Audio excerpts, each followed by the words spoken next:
नमस्कार मित्रों, हमारे चैनल में आपका स्वागत है।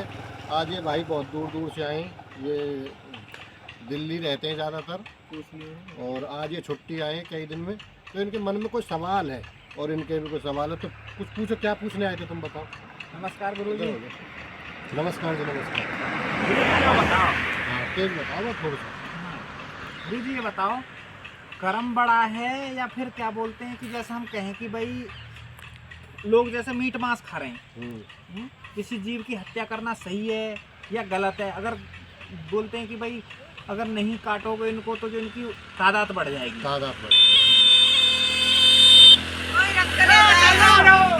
आपका कहने का मतलब है इनका कि भाई जैसे मुर्गा खा रहे हैं लोग या बकरा खा रहे हैं, अगर इनको ना खाए तो पृथ्वी पे इनकी जनसंख्या बढ़ जाएगी, ऐसे मांसाहारियों का कहना है। तर्क है।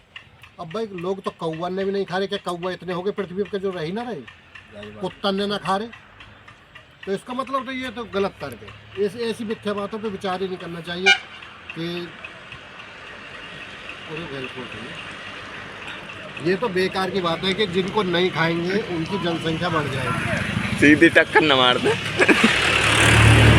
क्योंकि देखो लोग कुत्तों को नहीं खाते तो कुत्तों को कोई बढ़ गई, भेड़िया नहीं खाते, भेड़िया को जंगली सूअर है या गधेड़ को नहीं खाते, तो इनको नहीं खाते तो समझे थोड़ी सी इनकी तादाद इतनी बढ़ जाएगी पृथ्वी पे, तो ये तो बेकार की बात है। दूसरा प्रश्न ये है कि राक्षस पहले ही जमाने में हुआ करते थे, इस जमाने में भी राक्षस हैं, और हैं तो किस रूप में हैं, और नहीं है तो कहाँ विलुप्त हो? हाँ ये बात आपकी बहुत तर्क संगत है कि इनका कहने इस बात से हम सहमत हैं। हाँ। तेरा भी कुछ पूछने का मन हो तो बता ना, यही पूछना है। क्या बता, इसको नजदीक लाओ कैमरा, क्या पूछना चाहता है कहना का मुंह नहीं बता, तो क्या पूछना चाहता है ये तो बता। इनके राक्षस हैं अब या जमाने में या ना है? या ना? ठीक है, पहले ये ये पहले ही। समस्या है इस सवाल में ना जी क्वेश्चन ना पता है इस चीज ना बताओ आप। अच्छा।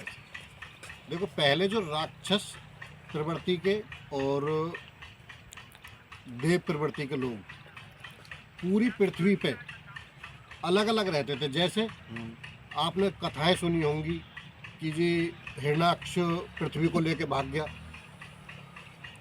यानी कि इनके लोक भी अलग अलग थे। स्वर्ग लोक में देवता, मृत लोक में सात्विक लोग रहेंगे, धर्मात्मा लोग रहेंगे, और पाताल लोक में राक्षस लोग रहेंगे। इनके लोक भी अलग थे सतयुग के अंदर।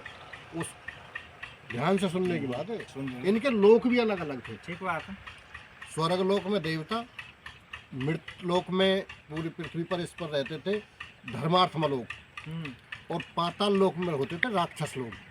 उसके बाद युग बदला त्रेता, फिर राक्षस और प्रवृत्ति के लोग और देव प्रवृत्ति के लोग दोनों ही पृथ्वी पर रहने लगे, जैसे राम और रावण।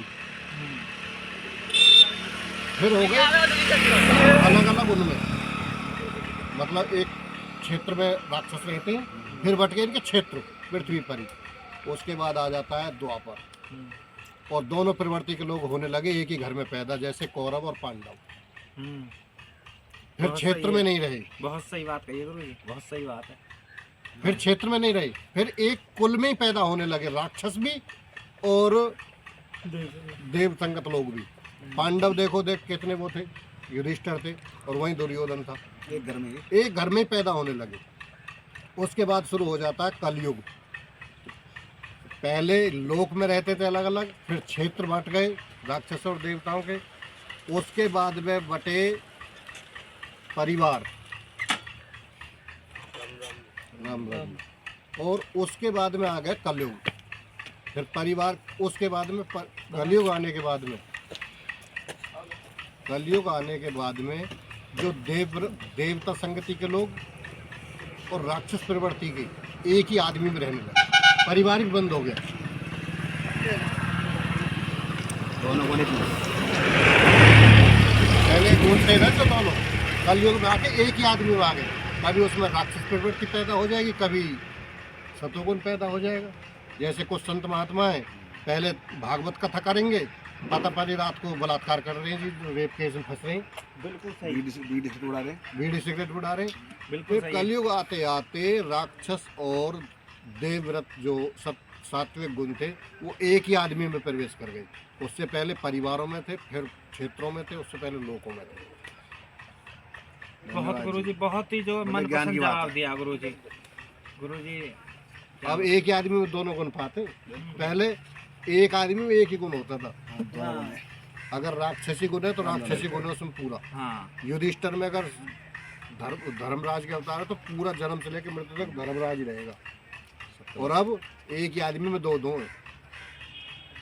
बहुत सही है गुरुजी बात। सही बात है। लाख रुपया की गुरु लाख रुपए की बात की। छोटी मोटी ना है, बड़े ज्ञान की बात है। तो और बताओ कुछ हो समस्या? ब्याज फिर कर रखे तुम ना ब्यास फेल तो नहीं है, अपनी बुद्धि के अनुसार। गुरुजी ये जो- बताओ तो ये बताओ जो थे बात ना, बताओ में क्यों हमें बात नहीं, जब भागवत राक्षस करवाने वृत्ति हैं में- जी वो बात बता ही नहीं सकते। बताओ में क्यों बात ना। गुरुजी ये देखो। बताओ तो, एक प्रश्न और है हमारा। फिर अगर हम यही बातचीत कर रहे हैं तो एक प्रश्न और पूछ लेते हैं।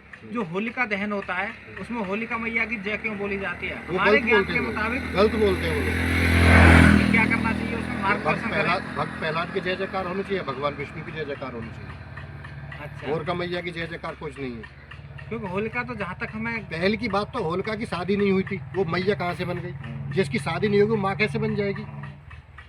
हिरण्यकुश की बहन थी वो। सैनिका अच्छा वो कुंवारी लड़की थोड़ी माँ बन रही है किसी की। बात सही है। हाँ होलिका मैया फिर तो नहीं बनती। और अगर हम तो ये कहें किसी शास्त्र में कहीं लिखा भी होगा उसकी शादी हो गई तो पूजने योग्य नहीं है जो भगवान के भक्त को जला रही है। बात भी सही है। इन बात तो नहीं, ये जो विद्वान लोग जो फिर बैठे सप्ताह में हैं ये क्यों या- बताओ मैं। ये देखो मैंने एक महाराज जी से विद्वान एक लोग भागवत हैं, में बताना कही चाहिए थी, एक भागवत में कही थी शाम को, भागवत खत्म होने के बाद व्यास जी से शाम को जाकर के जी ये कथा है ऐसे ऐसे, तो उन्होंने कहा था कि हम अगले दिन इस कथा को कहेंगे कि होलिका पूजन में भगवान विष्णु की और भक्त प्रहलाद की जय जयकार होनी चाहिए। और उन्होंने ये बात मानी भी थी और व्यास जी ने अगले दिन भागवत में कही भी थी पूरे गांव के सामने। अच्छी बात है भाई, एक आम जनता पता पड़नी चाहिए ना। हाँ। एक अज्ञान लोग है जो राम गांव राम दादा। में जो रह रहे हैं उन्हें पता पड़नी चाहिए ना जी। पूरे गांव बस्ती में सब होली पूजन करने जाएंगे, रात के 9 बजे तक जगह रहे हों, पता होनी चाहिए ना। फिर काहे जाएंगे वे? और जाओ भी भक्त प्रहलाद को हर रक्षा के लिए गए। हाँ, उसकी पूजा करो। होली कहाँ पे चारों तरफ लाठी ले ले खड़े रहे हैं ना, बाल भूजने को वो लाठी ले ले खड़े रहे।